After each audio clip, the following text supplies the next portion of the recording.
সেনাপ্রধান বলে দিলেন, মাননীয় প্রধানমন্ত্রী আপনার আজকে অন্তিম দিন, আপনি পদত্যাগ করে দেশ গণতন্ত্রের হাতে তুলে দিন।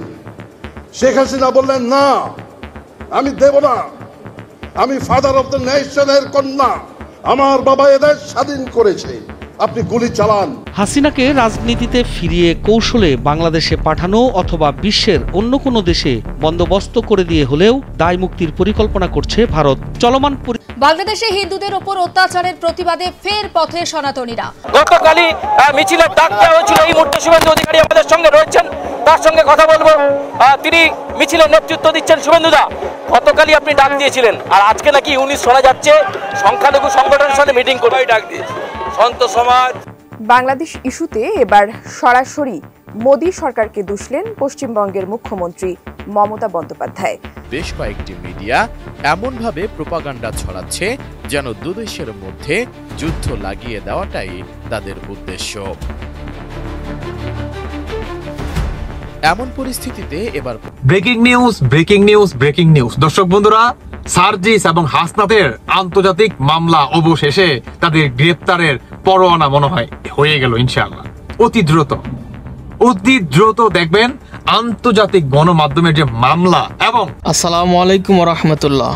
দর্শক, আপনারা যে যেখান থেকে এই ভিডিওটি দেখছেন, দেশে অথবা বিদেশে, আমাদের পক্ষ থেকে আপনাদের জন্য রইল দোয়া ও ভালোবাসা। দর্শক, আজকে 3টা গুরুত্বপূর্ণ প্রশ্ন ও ভিডিও ফুটেজ রয়েছে আমাদের হাতে। নাগরিক টিভি চ্যানেলে একটা প্রতিবেদন করেছে ভারত গোপনে শেখ হাসিনাকে বাংলাদেশের রাজনীতিতে আবারও সক্রিয় করার চেষ্টা করছে, যেটা এই ভিডিওর মধ্যে আপনারা দেখতে পারবেন। এখন 1 নম্বর প্রশ্ন হচ্ছে, শেখ হাসিনা পতনে ভারতের কেন এত মাথা ব্যথা? 2 নম্বর প্রশ্ন হচ্ছে, ভারত কি উপায় অবলম্বন করলে শেষ পর্যন্ত শেখ হাসিনাকে ক্ষমতায় আবারও আনতে পারবে? এদিকে ধর্ম নিয়ে যতটা ভারতের সংবাদ মাধ্যমে দেখানো হচ্ছে, বাংলাদেশে তার কিঞ্চিত ঘটছে না। এবার মিথ্যা প্রচারে ভারতের মিডিয়াগুলোকে কঠিন হুঁশিয়ারি দিল যুক্তরাষ্ট্র। এখন সর্বশেষ 3 নম্বর প্রশ্ন হচ্ছে, বাংলাদেশ থেকে কি সত্যি ভারতীয় সব মিডিয়া বন্ধ করার নির্দেশ দিবে যুক্তরাষ্ট্র? চলুন এবারে এক এক করে ভিডিওগুলো দেখে আসি। তার আগে আমাদের এই চ্যানেলে নতুন হলে প্লিজ সাবস্ক্রাইব করে আমাদের সাথে থাকার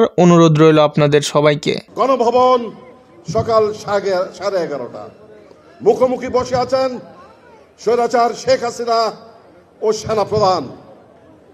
বাদানুবাদ হচ্ছে। সেনাপ্রধান বলে দিলেন, মাননীয় প্রধানমন্ত্রী আপনার আজকে অন্তিম দিন, আপনি পদত্যাগ করে দেশ গণতন্ত্রের হাতে তুলে দিন। শেখ হাসিনা বললেন, না আমি দেব না, আমি ফাদার অফ দ্য নেশনের কন্যা, আমার বাবা এদেশ স্বাধীন করেছে, আপনি গুলি চালান।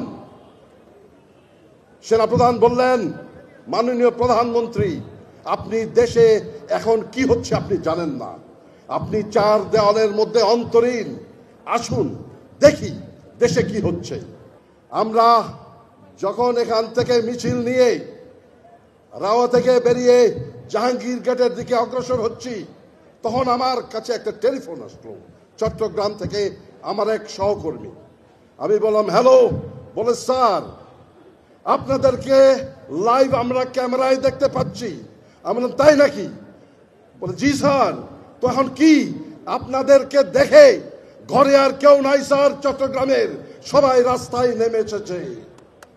এই ছিল আমাদের অবসরপ্রাপ্ত অফিসারদের শেষ নিদর্শন। সেনাপ্রধানের নির্দেশে গণভবনের ওয়াল স্ক্রিনে টেলিভিশনের পর্দা ফুটে উঠল। কাকতালীয়ভাবে বাংলাদেশের ঢাকার যতগুলো চ্যানেল আছে সবার ক্যামেরা নিবন্ধ রাওয়ার প্রাঙ্গণে, যেখানে আমরা 200 অফিসার এবং সাথে আশেপাশের জনতা মিলে 105 আমরা দাঁড়িয়ে বিক্ষোভ প্রদর্শন করছি। আমরা বক্তৃতা দিয়েছি, শেখ হাসিনা দেখেছেন। বাংলাদেশ ইস্যুতে এবার সরাসরি মোদী সরকারকে দুষলেন পশ্চিমবঙ্গের মুখ্যমন্ত্রী মমতা বন্দ্যোপাধ্যায়। সেই সাথে ভারতীয়দের সতর্ক করে তিনি বলেছেন, বাংলাদেশ সীমান্তে আগুন জ্বললে পশ্চিমবঙ্গ তো বটেই, বিহার উড়িষ্যাও রেহাই পাবে না। আরও জানাচ্ছেন এসআই রাজ। কদিন ধরেই ভারত বাংলাদেশ ইস্যু নিয়ে সরগরম গোটা বিশ্ব। বাংলাদেশে সংখ্যালঘু নির্যাতন নিয়ে ভারতীয় একাধিক মিডিয়ার প্রোপাগান্ডা এখন আন্তর্জাতিক গণমাধ্যমে উঠে আসছে, যার প্রভাব পড়েছে দুদেশের কূটনৈতিক সম্পর্কে। দেশটির কিছু নাগরিক, এমনকি রাজনৈতিক দল ও বেশ কয়েকটি মিডিয়া এমনভাবে প্রোপাগান্ডা ছড়াচ্ছে যেন দুদেশের মধ্যে যুদ্ধ লাগিয়ে দেওয়াটাই তাদের উদ্দেশ্য। এমন পরিস্থিতিতে এবার পশ্চিমবঙ্গের মুখ্যমন্ত্রী মমতা বন্দ্যোপাধ্যায় বলেছেন, বাংলাদেশ সীমান্তে আগুন জ্বললে তা পশ্চিমবঙ্গ তো বটেই, বিহার উড়িষ্যায়ও রেহাই পাবে না। ভারতীয় সম্প্রচার মাধ্যম নিউজ 18-এর সোজা সাপটা অনুষ্ঠানে দেওয়া এক সাক্ষাৎকারে 6 ডিসেম্বর মমতা বন্দ্যোপাধ্যায় এসব কথা বলেন। এদিকে শেখ হাসিনা সরকারের পতনের পর থেকে বাংলাদেশিদের জন্য ভিসা সেবা বন্ধ রাখে ভারত। এতে বাংলাদেশিদের খুব বেশি অসুবিধা না হলেও এদেশের পর্যটকদের অভাবে পথে বসতে চলেছে পশ্চিমবঙ্গের ব্যবসায়ীরা, ফলে এর প্রভাব পড়েছে সেখানকার অর্থনীতিতে। অন্যদিকে চিন্ময় ও ইসকন ইস্যুতে দুদেশের মধ্যে নতুন করে সংকট তৈরি হওয়ায় চিন্তিত মন্ত্রীরা। আসসালামু আলাইকুম ওয়া রাহমাতুল্লাহি ওয়া বারাকাতুহু। যে যেখান থেকে এই ভিডিওটি দেখতেছেন সবাইকে জানাই মনের অন্তঃস্থল থেকে ভালোবাসা ও অভিনন্দন।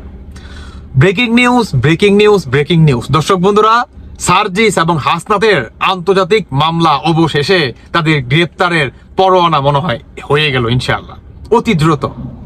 অতি দ্রুত দেখবেন আন্তর্জাতিক গণমাধ্যমের যে মামলা এবং আপনার পুলিশ, বিশেষ করে জুলাই মাস থেকে আপনার 8 আগস্ট পর্যন্ত পুলিশ যেভাবে গণহত্যা হয়, এই মামলায় ফেসে যাচ্ছে আপনার কে 3 জন ব্যক্তি, বিশেষভাবে হচ্ছে 2 জন, সার্জিস আর হাসনাত, আর হচ্ছে আপনার এই কি বলে তেলবাজ আসিফ নজরুল।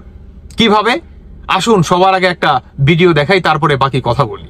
16 তারিখের আগে যদি সরকার দাবি মেনে নিত, তাহলে হয়তো বা আমাদের এই আন্দোলনটা, আমাদের এই সংগ্রামটা, তো যে সংগ্রাম আমরা গণতান্ত্রিক ছাত্র শক্তির ব্যানারে শুরু করেছিলাম, সেই সংগ্রামটা শেষ হয়ে যেত না, সেটা তো চলমান থাকতো। সেটা অন্য আরেকটা পরিকল্পনা, এটা হয়তো পরবর্তী আরেকটা সুযোগের অপেক্ষাই থাকতো। আমাদের একটা প্ল্যানিং ছিল, 10-15 বছরের একটা প্ল্যানিং আমরা হাতে রেখে কাজ করেছিলাম, যে হচ্ছে বাংলাদেশের প্রতিটি শিক্ষা প্রতিষ্ঠানের শিক্ষার্থীরা একটা জায়গায় ঐক্যবদ্ধ হবে, ছাত্র জনতার মেলবন্ধনের জন্য কাজ করবে, ছাত্রদের অধিকার নিয়ে কথা বলবে, যেখানে রাষ্ট্রীয় যে কোনো ক্রাইসিসে তারাই প্রতিবাদ করবে, একটা বড় ধরনের মুভমেন্ট তৈরি করার জন্য। আচ্ছা শুনেন, আর দেখতে হবে না, এখন শুধু এইটাই না, আরো একটা কথা আছে। সেটা কি জানেন কিভাবে তারা গ্রেপ্তার হতে যাচ্ছে? সেটি হচ্ছে জুলাই মাসে তারা যে পরিমাণ পুলিশ গণহত্যা করছে, এটা তারা কি বলছে সার্জিস হাসনাতরা, যে আমরা এটা করি নাই, এটা অনাকাঙ্ক্ষিতভাবে বাংলাদেশের প্রতিটি জনগণের উপর, মানে প্রতিটি জনগণের ভিতরে পুলিশের প্রতি একটা ক্ষোভ ছিল, বিধায় এটা সাধারণ জনগণের কাজ হতে পারে। এতে আসলে রাষ্ট্র কিংবা সমন্বয়কারী কিংবা উপদেষ্টা কেউ দায়ভার নিবে না। এখন গতকালকে সার্জিস যে একটা ভাষণ দেয়, যে এখন পর্যন্ত পুলিশকে দেখলে আমাদের শরীরের রক্ত হিম হয়ে যায় এবং মনে হয় যে এই আমাদের ভাইকে গণহত্যা করছে, স্বৈরাচারী হাসিনার সাথে হাত মিলিয়ে আমাদের ভাইয়ের বুকে গুলি চালাইছে। এবং সেই কথার পৃষ্ঠে সার্জিস এইটাও বলে যে আমরা পুলিশকে, মানে আমাদের শরীরের রক্ত, মানে তিনি এটা বোঝাতে চাইছে যে আমাদের শরীরের রক্ত এখন পর্যন্ত ঠান্ডা হয় নাই, তাই পুলিশ তোমরা বেশি একটা বাড়াবাড়ি কইরো না। কেমন? কারণ তোমরা যদি বাড়াবাড়ি করো তাহলে তোমাদের শরীরের চামড়া তুলে নিব আমরা, যদি বেশি করো বাড়াবাড়ি তুলে নিব পিঠের চামড়া, এবং তোমাদের পোশাক তো টেনে টেনে খুলবই, এই চামড়া সৈদ্যা মনে করে খোলার। এবং গণপিটুনি কারে কয় সেটা পুলিশ বাহিনী এখন পর্যন্ত দেখো নাই। আপনি ভাবতে পারেন ভাই, কত বড় সন্ত্রাসী হলে এই ধরনের ঘোষণা দেয়, কথায় কথায় আওয়ামী লীগকে নিষেধাজ্ঞা, কথায় কথায় স্বৈরাচার, এইটা সেইটা। দর্শক, আপনাদেরকে অনেক ধন্যবাদ এতক্ষণ পর্যন্ত আমাদের সাথে থাকার জন্য। আপনারা দেখছিলেন এই মুহূর্তে আমাদের হাতে থাকা আজকের সবচাইতে আলোচিত, সমালোচিত সর্বশেষ আপডেট সংবাদ। দর্শক, আপনারা জানেন যে আমরা বর্তমান সময়ের রাজনীতির বাংলাদেশের প্রেক্ষাপট, ঘটনা বিচার বিশ্লেষণ করে সময়ের গুরুত্বপূর্ণ সংবাদ, অর্থাৎ যেগুলো আপনাদের অবশ্যই জানা এবং জানানো প্রয়োজন, সেগুলো আমরা আপনাদের সাথে এক ভিডিওর মধ্যে শেয়ার করে থাকি, যাতে করে আপনারা বর্তমান সময়ের সাথে আপডেট থেকে বাংলাদেশের রাজনৈতিক বর্তমান অবস্থা পরিষ্কার ও সুন্দরভাবে জানতে পারেন। পরিশেষে দর্শক, ভিডিওটি কেমন লাগলো অবশ্যই কমেন্ট করে আপনারা জানাবেন। তবে আমরা আশা করছি আপনারা আমাদের এই প্রতিটি ভিডিও থেকে কোনো না কোনো শিক্ষামূলক উপদেশ অবশ্যই পাবেন। তাই বেশি কিছু আপনাদের কাছে চাইবো না, ভিডিওতে একটা লাইক দিয়ে চ্যানেলটি সাবস্ক্রাইব করে কমেন্টে আপনার জানা সুন্দর মতামত শেয়ার করে যাবেন। সে সাথে আমাদের এই চ্যানেলটি সাবস্ক্রাইব করে আমাদের সাথে থাকার বিশেষ অনুরোধ আপনাদের সবাইকে রইল। আর যদি আপনি অলরেডি আমাদের এই চ্যানেলের একজন নিয়মিত সদস্য হয়ে থাকেন তাহলে আপনাকে অনেক অনেক ধন্যবাদ এবং অভিনন্দন। সে সাথে পরবর্তী আলোচিত আপডেট সংবাদ দেখার আমন্ত্রণ জানিয়ে আজকের মতো এখানেই বিদায় নিচ্ছি। সবাই ভালো থাকবেন, সুস্থ থাকবেন এবং সর্বদা আপনার পরিবারের খেয়াল রাখবেন। আল্লাহ হাফেজ।